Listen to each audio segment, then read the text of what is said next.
Magandang araw po sa inyo lahat. Ako po si Banat Bay. At eto, pag-usapan na po natin itong bagong hirit at banat na naman ito ni Barbers. At saka, alam nyo, itong si Barbers parang lumalala. Dito, nakikita mo talagang ginawa lang nila itong pagdinig ng mga vloggers para talagang gipitin. Wala ho silang direksyon eh. Ito, papaliwanag ko natin, papakita ko sa inyo kung paano talaga mabubuking itong mga congressman na ito. At mismo nga ho yung nag-i-interview sa kanya ay tila na naguguluhan sa mga sagot niya. Panoorin po natin panoorin natin itong hirit ni Barbers kasi alam nyo, importanteng maunawaan natin to. Bakit po? Tandaan natin, there's a bigger picture. Bigger picture pagdating ho dito sa panggigipit sa vloggers. Ang picture po nito ay tungkol ho ito sa impeachment, tungkol po ito sa budget, tungkol po ito sa kampanya sa 2025 kasi nga po gusto po nilang yung kanilang kandidato po ang manalo at para ma-impeach po si VP Sara Duterte. At ang gusto po nila ay hindi na humapansin yung budget. Paano ho nila gagawin yan? Sino po ba mga maiingay? Walang iba kung hindi po yung mga tinatawag nilang vloggers o kaya yung mga political vloggers na tinatawag namin. Sana din po maunawaan natin na hindi lamang ito ay panggigipit na simpleng panggigipit. Ito ho'y napakahalagang panggigipit ho na ginagawa nila at kailangan bigyan natin ng pansin. Kailangan ho namin ng tulong ninyo mamamayan na marinig nyo itong nangyayari kasi nga tulad nga nung isa, di ba ho? Yung ginawa dun sa isa kay Jun Abanes is ang ginawa sa kanya ang kaso ay cyber libel pero bakit may search warrant? Alam nyo, pinagtatanong-tanong ko po yan. Kasi ako din po ay may kaso po ako ng libel. So tinatanong ko, ano ba yun? Karapatan ba na kunin yung cellphone? Yan po ba ay legal? At ano po ba ang bakit po may ganyan-ganyan? Pati laptop, hindi pinayagang i-exit man lang daw yung mga e-wallet niya. So napaka-importante yung maunawaan natin ito. Yun ay panggigipit to the point para matakot yung ibang mga vloggers na bumanat pa po. Diba? So sana panoorin natin ito dahil dito makikita nyo, ipakikita natin hanggang dulo ipapakita natin kung ano ang katarantaduhang ginagawa na naman itong kamera na ito. Panoorin po natin. And we are now joined by Surigao del Norte 2nd District Representative Ace Barbers to discuss the latest developments in the House Tri-Committee hearings on the online spread of fake news and disinformation. Welcome to Morning Matters, Congressman. Hi, good morning Gretchen and good morning to all our televiewers. Gandang umaga po sa ating mga kabayan. Let's pick up from the latest hearing, that second hearing on fake news. PDP Laban is accusing the Tri-Committee of harassing the vloggers and influencers by summoning them to this probe. Some vloggers say that this is a trap to have them arrested. Your reaction to that? Well, first of all, they have to realize that the objective of this Tri-Com hearing is only to establish a regulatory policy in the use of social media platforms in the country. So ito daw, ang unang purpose lang nito daw ay regulatory para para bantayan. Okay? Para daw merong standard na tinatawag. Alam nyo, mali yan The mere fact na you want to regulate what we are saying is abridging freedom of speech po yun. Di ba kaya nga sinabi wala dapat maipapasang batas abridging freedom of speech o yung hindi pwedeng pigilan ng freedom of speech. Bawal magpasa ng batas tungkol po dito. Yung standard na sinasabi kasi niya, tingnan ninyo bakit yung mga TV daw may standard, may mga media may standard na parang nagbabantay. Pero panoorin nyo, ipapaliwanag ko sa inyo, mali ang unawa niya dito sa pagdating sa standard o yung pagdating sa parang nagbibigay ng patakaran, parang ganun. Ito. All of us in the country know that in the advent of the social media, a lot of fake news have been spread all over the country. And disinformation, malinformation, and misinformation are prevalent. So, what should the government do to address these issues? Because it will undermine national security. It will perhaps even to the extent of undermining democratic institutions. So, the government cannot just sit idly and do nothing. So, the TRICOM initiated this investigation of fake news and eventually, in aid of legislation, come up with a remedial legislation. And that's the only objective. Why should we waste our time, what did they say, entrapment? Or why would we waste our time in detaining them? Alam mo, eto lang ha. Diba kasi para sabihin natin sandali, Banat Bay, hindi ba kayo mga vloggers ay praning lang dahil na sinasabi nyo kaagad, pinangungunahan nyo kaagad na ipakukulong kayo? Alam nyo, hindi naman po yan galing sa kathang isip. Ginawa nyo yan sa mga taong kalaban ninyo sa politika. Una, doon sa mga nasa opisina ni Vice President. Tingnan ninyo, sinasagot lamang naman po nila yung tanong ninyo. Nang abot ng kanilang kaalaman, anong sinabi ninyo? Sinungaling kayo. Therefore, dapat kayo makontempt. Pero remember, they're just answering according to what they know. Di ba ho? Pero hinusgahan ninyo na sinungaling.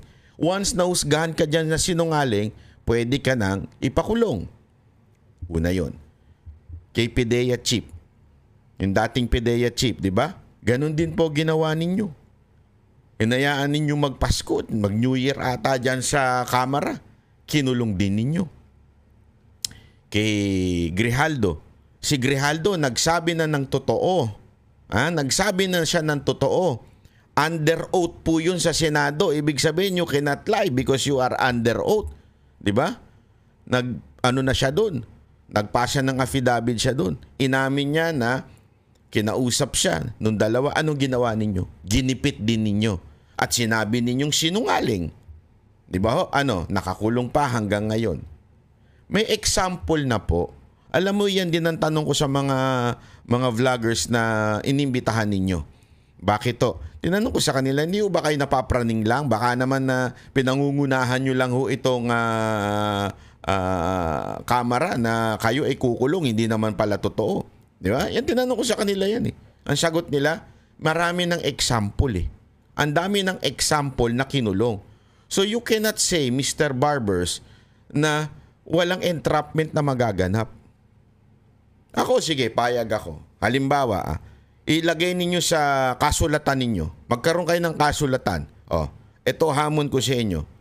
Mangako kayo na hindi nyo ipapakontempt ang mga vloggers. Mangako kayo na hindi porket hindi nyo nagustuhan yung sagot, sasabihin ninyo sinungaling, bastos, o di kaya kung ano-ano pa. Mangako kayo. Kasi kung hindi kayo mangangako, sabi nga, bakit mag-a-appear dyan? Di ba ho? Mangako kayo na hindi nyo huhusgahan. Kasi ang problema, hindi naman kayo korte na para magsabing, sinungaling ka, mali ka. Sandali, sino ho ba kayo? Husgado po ba kayo? Hindi naman kayo husgado. Bakit nyo sasabihin ganyan? Diretsuhan yan wala hong silang ipipresentang ebidensya na, ito, sinungaling ka kasi ito. Wala ho kayong ginaganon Basta hindi lang trip, lalo na yung isang dating dating hitman, tawag nga nila, dating hitman daw yan. Pag yan, di niya nagustuhan yung sagot, ipapakontempt ka na kagad. Maglabas kayo ng kasulatan, deal, na hindi kayo magpapakontempt. Pustahan tayo, mag-a-appear lahat ng mga vloggers dyan. Sigurado mapapahiya pa kayo. Tuloy natin. If we don't have any basis, can we get anything out of that? No. You can. Anong sinasabi mo? You cannot get anything out of that. Meron no kayo makukuha. Matatakot to mga tao. At saka hindi na ako makakapag-vlog. Yun ang benefit nun. Ibig sabihin nun, hindi na kayo mababanatan. Yun lang naman po yun Kasi pikon na pikon kayo Pikon na pikon kayo na nababanatan kayo So, ibig sabihin nun, mga kababayan, meron kayo nakukuhang benefit. So, wag natin sasabihin na wala kayo nakukuhang benefit. We invited them is because they were the ones who are active in the social media, and we wanted to know if they indeed would agree to a policy that will be approved by Congress and eventually become a law. Ibig mo bang sabihin kami lang ang aktibo o yung mga inimbitahan lang ang aktibo sa social media? Napakalabo naman po ata nun, sir. Hindi ho. Dalawang panig ho yan eh. Hindi nyo nga ini-invite yung kabilang panig eh. O, eto, bibigyan ko na example. Yung umamin na binayaran siya daw nga highest paid, si Makagago. Bakit hindi nyo imbitahan dyan? Political vlogger na ho din yan. O, yung iba pang bumabanat at nagpapakalat ng fake news, kahit sa INC pinapakalatan ng fake news, bakit hindi nyo imbitahan? Di ba ho?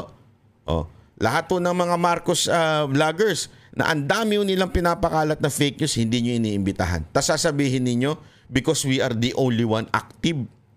At saka sandali, kami lang po ba, mga political vloggers? Bakit hindi po imbitahan yung mga mas malalaki pang kita?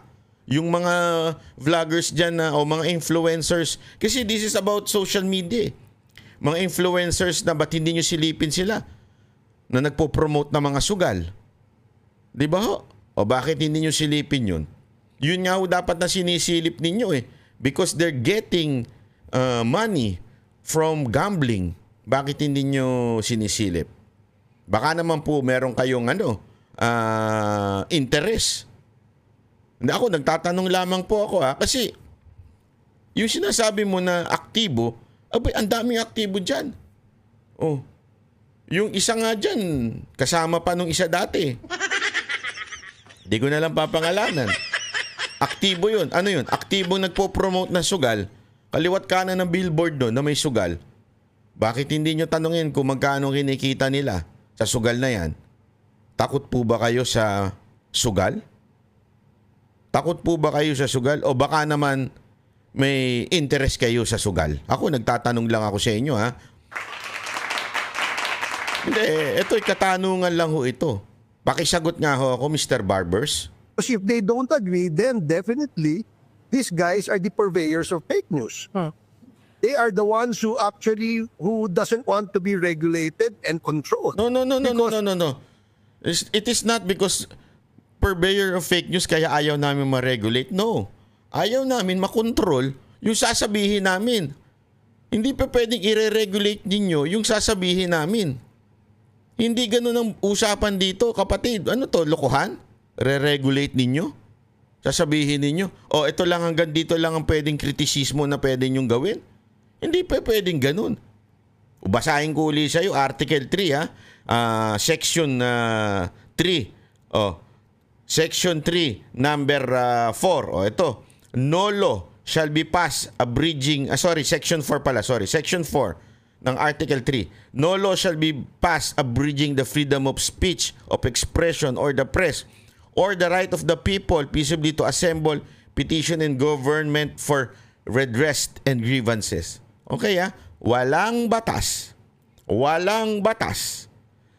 para pigilan ng kalayaan ng pamamahayag. Sasabihin ninyo, freedom of speech is not parang meron niyang hangganan. Oo, that's why we have laws against yung mga nagpapakalat ng mali, tulad ng mga libel, cyber libel, defamation. May batas daw tayo dyan eh. What regulation are you saying now? Diba? We have so much laws na para ho pigilan ang hindi tama, illegal na pagkakalat ng fake news. Meron kahit nga fake news law, meron na rin ho tayo eh. So ano pang kailangan ninyo? What are you going to regulate? The way we talk? No. As a matter of fact, there is a Supreme Court decision na yung putang ina is not a mura. Ito po ay expression. Yan po ay meron ho yan sa Supreme Court. Decision po yan. So yung Supreme Court nga, hindi pinipigilan yung ganun. Bakit yung gusto i-regulate? Ha? Dahil ang gusto ninyo, sinasabi ninyo may mga nanonood na kabataan. Kailan pa kayo naging moral compass ng bansang to? Hindi nyo trabaho yan. Hindi nyo trabaho yan, protektahan ng mga kabataan. Trabaho ng mga magulang yan. Bakit una-una? Bakit siya nanonood? Una-una, lahat ng mga political blogs, meron kaming kiniklik doon. this video is not suitable for 18 years. Basta something like that. Kids, merong ganyan. So ibig sabihin, kung bata ka, hindi mo talaga mapapanood yun. At responsibilidad na ng mga magulang yun. Kung sinasabi nyo nire-regulate nyo kami, i-regulate nyo lahat. Ang problema, nire-regulate nyo lang yung mga nagkikriticize sa inyo. Dapat i-regulate din nyo yung mga palamura. Sino ho ba ang pinakapalamurang vlogger? Tanungin ko ho kayo. Hindi mo kilala. Kayo mga kababayan, kilala nyo. Ayoko nang banggitin pangalan nung ano na yun kasi ang bantot ng pangalan nun eh. Pero sino ho yun? Palamura. Nasa Duterte supporter ba yun? Hindi ho. Sino ho ba yun? Dapat nga ang mga binablock ninyo nagpo-promote ng sugal yung mga gambling. Ginagawa nyo ba? Hindi rin. Tapos ang ire-regulate nyo lang yung nagkikriticize sa inyo. Ano sa tingin ninyo tingin ng tao? Makatarungan kayo? O martial law? They want to continue their shenanigans or, so to speak, the spread of fake news. So, wala namang plano. I wanted to get more insight, though, into how you chose the batch of vloggers that you invited to the hearings. Because if you take a look at the names, a big chunk of them are actually associated with the Duterte camp. Actually, karamihan talaga Duterte supporter. As a matter of fact, yung mga pupuntang hindi Duterte supporter, hindi naman invited yung mga ini. Nakisaw-saw lang, gusto sumikat. May mga gusto lang sumikat talaga. Yung isa nangangampanya. Yung isa bida-bida, walang kaso. Kaya nagpunta dyan. Di ba?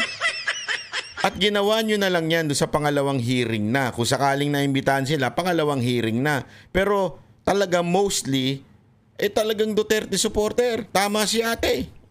We have 13 petitioners who filed for the unconstitutionality of the hearings. At yung mga pangalan doon, talagang kumbaga litaw na litaw sila. Like Crisette Laureta Chu, you have Attorney Trixie Cruz Angeles, Lorraine Badoy, Eric Celes. As a matter of fact, hindi pa nga mga vloggers yan eh. They're legitimate lawyer, Attorney Trixie. Sino yung isa? Si Crisette. Crisette is an editor.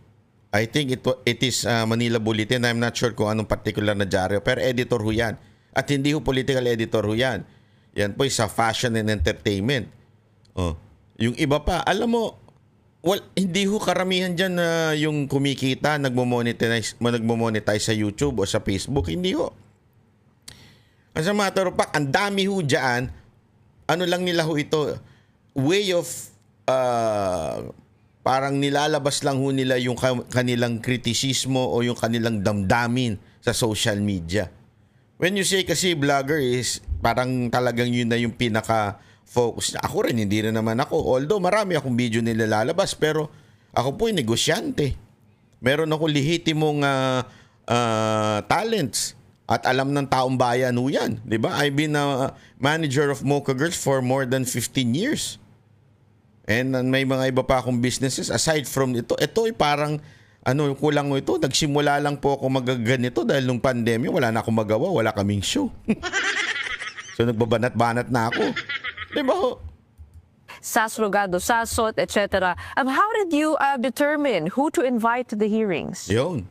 Well, first,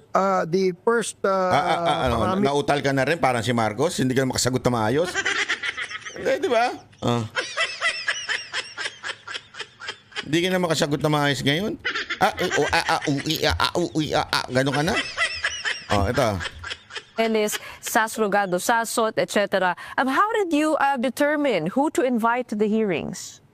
Well, first, the first parameter is that we got a list of all those who are active. No? It just so happened that those active vloggers are political vloggers, no? Which is probably... So, ibig mong bang sabihin, tinatawag mo yung mga Marcos loyalist vloggers, mga irrelevant? Gago! Hindi, eto ang kanyang dahilan ay yung mga aktibo daw. Ibig sabihin yung mga nararamdaman mo yung engagement sa social media. So, ibig mo sabihin yung mga Marcos loyalist vlogger, hindi mo nararamdaman? Ano to? Mga irrelevant sila? Sa bagay, irrelevant po naman talaga yung mga yan. Wala na nanonood sa kanila kung hindi puro mga troll. Which we think is associated with the different political party. And but that's not the only basis, Gretchen. Ano pa? There were vloggers like Maluti Kia, Attorney Recto. Hindi naman vlogger si Malutik. Alam mo kaya kayo napapagalataan na sorry sorry sa term, pero sabi mo naman okay lang na tawagin kayong tanga o bobo. Sabi nyo yan sa isang interview nyo. Sir, kaya kayo napapagtawanan kaya kayo nasasabihan ng tanga at bobo. Tawagin mo naman si Malutikian ng vlogger. Hindi ho siya vlogger. Alam nyo naman kung nasan siya, di ba? Siya po'y nasa survey company. Hindi ho yan vlogger. Naglalabas lang ho yan ng salobi niya, pero hindi ibig sabihin vlogger. And una-una, if you really want to call the vloggers, why don't you first define the word vloggers? Pag ikaw ba nagbigay na ng iyong saloobin sa social media, ikaw ba'y vlogger na? Hindi, ako nagtatanong lamang po ko kung ikaw ba ay nag-post na, vlogger ka na kaagad? Ganun po ba yun? Kasi tila maliho yung definition yun ng pagiging vlogger And others who are actually who participated and appeared before the committee and even gave their opinion as to how we can come up with the regulatory policy.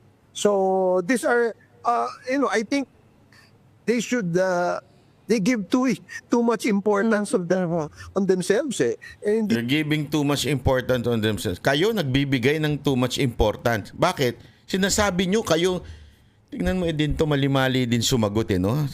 Kaya talaga may problema sa iyo, Barbers Nahuhuli ka sa sarili mong bibig. Kanina sinasabi mo, kami yung mga active, kami yung mga political active, kami yung sabihin, in terms of engagement, kami yung nakikita, kami yung tapos sasabihin mo giving too much importance to us. Kayo nagbigay ng importance to us Kayo nagbigay ng importance, kayo ang nagsasabi sa amin na kung wala pala kami, kung hindi pala kami importante, 'di ba? Bakit nyo kami pinatawag? Lokohan na to Alam mo, nakikipaglokohan ka ba, Barbers, na ako na na sa'yo, dapat, alam mo, the reason why we want them there is because they're the ones who are active. And some of them, I'm not saying all, are the ones who we feel are spreading fake news. Kasi I remember when the incident in the West Philippine Sea happened, binangga yung ating mga fishermen, binutas yung mga life raft ng ating mga Coast Guard, binuli tayo ng Coast Guard. They did not even issue a comment or a statement condemning the aggression made by the Chinese Coast Guard. So, ang feeling namin, dapat ito yung dapat nating binubuhay sa social media. But that's just one topic, Gretchen, and generally what we really have what to happen is that a policy that there will be a code of conduct among social media actors. There must be some sort of discipline and of course accountability. If you start spreading fake news, you should be accountable. Now, they will say, I'm sure they will argue, there are existing laws. You file a case. There are already cybercrime laws and anti-cybercrime prevention act. You can use that as basis to file. Kaya nga natin tinitingnan Why is it that since 2012, when this cybercrime prevention act was passed, hindi naman nagagamit ito na batas doon sa mga dapat paila ng batas, Mali ka na naman, anak ng wewe. Sinasabi mo, sinagot mo yung tanong yung tanong. Bakit hindi na lang file ng cyber libel o cybercrime act, bla bla bla. Ano sagot mo? Kaya nga hindi nga natin alam bakit hindi napapagana, ba't hindi ngayon, bakit mo sa amin tatanungin? Ba't kami inimbitahan mo? Bakit hindi mo tanungin yung mga ahensya ng gobyerno na hindi nagpapatupad ng batas na yun? Bakit kami? Kami ba magpapatupad ng batas na yan? Ba't mo sasabihin sa amin na yun nga, hindi nga, meron nga tayong batas, di naman nasusunod, hindi naman, o baka kasalanan namin? Kami ubang nagpapatupad niyan? Ipatawag mong cybercrime ng PNP, cybercrime ng NBI, bakit kami? Ano, kami na manguhuli? O, tabi na, kami na. So we want to look into this and perhaps revisit and see how we can improve.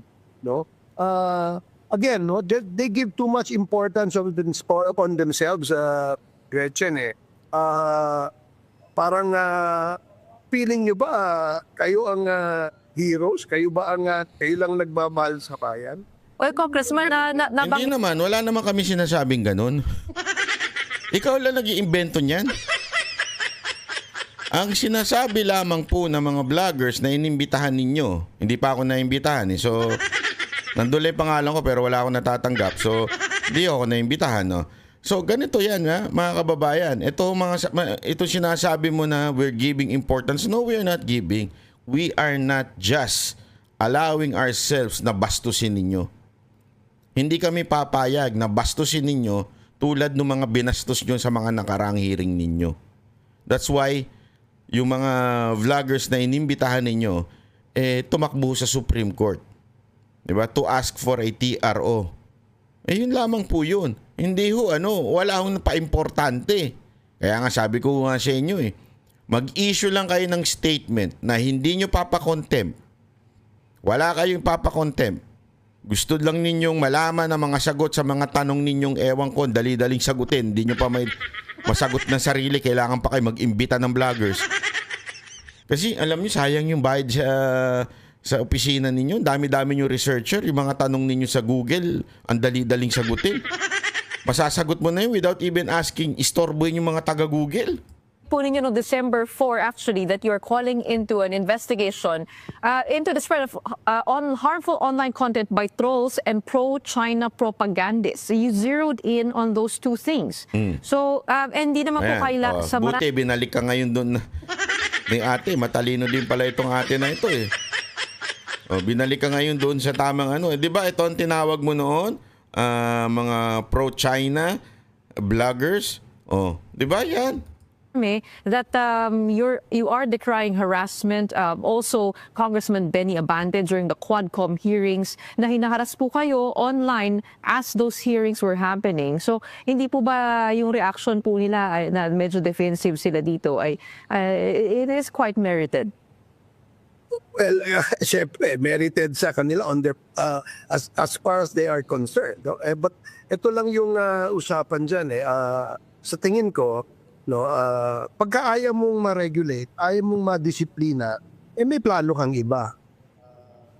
Pangalawa, hindi ba dapat na magkaroon tayo ng effort to stop the spread of fake news in the social media? Dapat ba lagyan natin ng disiplina yung mga gumagamit ng social media? Kasi maraming nagbumura, no? And alam naman natin that children are accessible to the social media platforms. Ano po ang mas pangit sa itsura ng mga bata? Ako nagtatanong lang Mas pangit po ba ang marinig sila ng mura sa social media o makakita sila ng mga congressman na magnanakaw? Hindi, ako nagtatanong lang. Hindi ko sinasabing kayo magnanakaw. Anong mas maganda o sigurong mas natin dyan, mas solusyonan natin? Yung gobyernong nagnanakaw o yung social media i-regulate ninyo, di ba? Sa tingin ko, mas maganda sir, yung masolusyonan natin yung gobyerno nagnanakaw kasi pag nakita ng bata yan, magnanakaw din sila lalo, di ba? Tama, mali?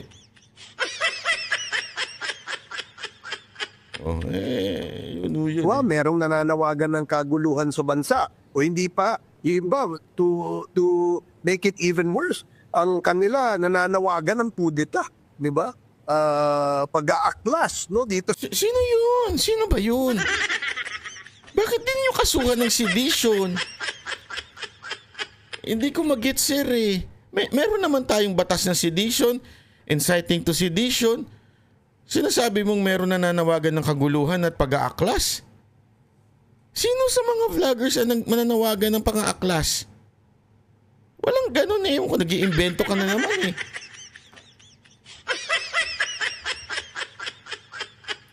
Di ba? Kung meron mang ganun, bakit di nyo kasuhan ng inciting to sedition at sedition? Pambihira oh. Sa ating gobyerno. And I think this thing should not be tolerated. No? If you want to express dissent or your opinion against the government, you can do so. No one's stopping you. In fact, there should be a balance between freedom of expression, which is a guaranteed constitutional right to all of us, and dun sa regulation. Kaya nga lagi natin sinasabi, di ba, a right that is provided for or enshrined in our Constitution is not an absolute right. If government feels that this is going to undermine national security, it is going to undermine democratic institutions, and the whole society will be affected. Will be Congressman, which leads me to my next question. Aren't we treading a dangerous thin line? Because every time we talk about government regulation in the media and on social media, it could possibly infringe again on freedom of expression, but not just that. Who gets to determine what is fake or what is true? What is allowed? What is a danger? What is safe? I mean, ma'am, ang magsasabi daw niyan ay ang kataas-taasang hukuman ng Kongreso. Sila na po ang Panginoon pagdating po sa tama at mali. Kasi sila naman nagsasabi, sinungaling ka, mali yan sagot mo. Without even a trial, they would say that. So, I think may sagot na ho dyan. Kongreso o magsasabi kung tama o mali. that is also, isn't that also subjective, arbitrary? I mean, paano niyo po lalagyan ng proper guardrails without actually sending down chills down our spines? Okay. Hindi po ba delikado rin yun? Sir, you're a broadcast journalist, right? And you are under a strict regulation by a organization that monitors and makes you accountable if you do erroneous reporting, diba? Kaya nga may KBP diba? Sa mga Hindi ho lahat ng media ay membro ng KBP, for your information, sir. What is happening to you? Second, yung sinasabi mo na nagre-regulate yung kumpanya niya. Siyempre, kumpanya yan, inire-regulate yung topic niyan. Pero yung meron tinatawag sa media na nagbabalita lang, no opinion, pero yung may opinion na ibinibigay, yung opinion na making, iba ho yun. Kaya nga ho sa dyaryo, di ba, meron tinatawag na editorial. Ibig sabihin, wala hong kinalaman yung dyaryo doon. Lahat na sinasabi nitong etong editorial na ito, yung mga kolumnista doon na nagsusulat, opinion po nila yun. Okay? Hindi sila pwedeng i-regulate. I-regulate lang yung mga maling English, maling mga typo, yung mga ganun lamang po. Hindi ho nire-regulate yung sasabihin nila. Sa TV naman po, sir, para lang sa kaalaman ninyo, yung mga sinasabi ho nila ay dapat fitted lamang sa manonood. Kasi remember, they are on a free air. Ano ibig sabihin nun? Kaya nga ho may MTRCB. Ibig sabihin po nun, kasi ang tao pag nanood ng TV, kahit bata, kahit pag binukas niya, available na sa kanila yon. Kaya nire-regulate po yun. Okay? Pero, sir, pag sila ho, yung mga reporter na yan, ay nagsarili na ng opinion nila, hindi na ho sila nire-regulate ng kanilang kumpanya. Okay? Ngayon, sasabihin ninyo, alam ko na patutunguhan mo, Mr. Barbers Sasabihin mo na walang nagre-regulate sa social media. Meron po. Sino ho yun? Yung platform na pinagsusulatan namin, pinagbibidyohan namin, pinag-uploadan namin. Meron po yan community guidelines. That is a regulation standard. Ngayon, if you are not satisfied with their regulation, therefore sila ang sitahin nyo, hindi yung mga naglalabas. Kasi may regulation yan. Pagka may chechikan ka, kung magmo-monetize ka, chechikan mo, ito. Tapos, malalaman mo ngayon kung nakapasa ba sa community guidelines yan. Sa Facebook, ganun din. Meron din sila community guidelines. Kaya nga may mga nasususpend na account. Although madalas magkamali ang Facebook, pero meron mga nasususpend ng account. May mga natatanggal ang account. Anong tawag yun? Regulation, sir. Ang gusto nyo ata, government regulation. Magkaiba po yun. Yung government regulation, dyan na mapapasok ang dictatorship. Bakit? Kasi we are criticizing the government. Now you want yourselves to regulate us? Ano sa tingin nyo i-regulate nyo sa amin? Yung mga kritisismo namin sa inyo. Tama, mali, sir. Ay, nako. Hindi, kasi lagi ko naririnig yan yung regulate. Meron kami regulation. Every platform, TikTok, Facebook, YouTube, kahit yung X, meron din po yung mga community guidelines as a regulation. So, yun yung papel ng para sinasabi mo, KBP, NUJP, sinasabi mo sa payagan, meron nagre-regulate ng gano'n. Yun po yun. Same. Okay? So, depende sa platform. So, parang kumpanya yan. Halimbawa, ang YouTube, ang nagmamahala dyan, Google. Yan yung company, Google. Merong community guidelines na tinatawag na dapat mong sundin bilang isang YouTuber. So, yun. Kasi ang kumpanya na yon, YouTube, Google. ABS-CBN halimbawa, o TV5 na lang. Ang TV5, meron sila mga reporter na ganyan. Yung reporter nila, ang sumusunod doon sa kumpanya nila ng TV5, nagre-regulate. Ngayon, yung sinasabi mo mga KBP, hindi requirement yan. Itanong mo sa mga istasyon. Alam ko nga, GMA, hindi nga sila KBP. Ang alam ko itanong mo. Hindi lahat to ay required. Hindi ho yan required para magbigay ka ibig sabihin, hindi ka required yan para mag-operate sila. Hindi ho required yan. Okay? So, ayan yung sinasabi ko. May kumpanya. Ito si Gretchen ba ito? Tama. Siya ay nire-regulate ng kumpanya niyang News 5 o yung TV5. Kami ho, mga YouTuber, ang nagre-regulate sa amin, Google. May community guidelines kami. Yung mga nasa Facebook, meron din silang community guidelines. Yun ang nagre-regulate. What you are saying now, Mr. Barbers, is you want the government to regulate the people. That is illegal because nasa konstitusyon natin yan. Hindi kayo pwede magpasa ng batas para pigilan ng freedom of speech. Hindi kayo pwede mag-regulate. Alam mo pa, pagtatawanan kayo ng mga tunay na mga abogado, lalong-lalo na sigurado Supreme Court. Kami ang boses ng masa, hindi natatakot. Katotohanan lang, di kami nalulunod. Walang bahid ng sismis, lahat ay totoo. Kahit sino ka pa, pag mali ka, babanatan ka. Walang pinipiling kulay, wala kaming kinikilingan. Basta para sa bayan, kami lalaban. Pagdama palakpakan, pag mali banatan, di matitinag, di matatakot. Para sa bayan, tuloy ang sigaw. Sa harap ng kamera, walang halong takot. Mga baluktot, lahat kayo'y tutumba. Ang hustisya at totoo, yun lang ang mahalaga. Kahit sinong harang, di kami matitinag. Walang Pilipino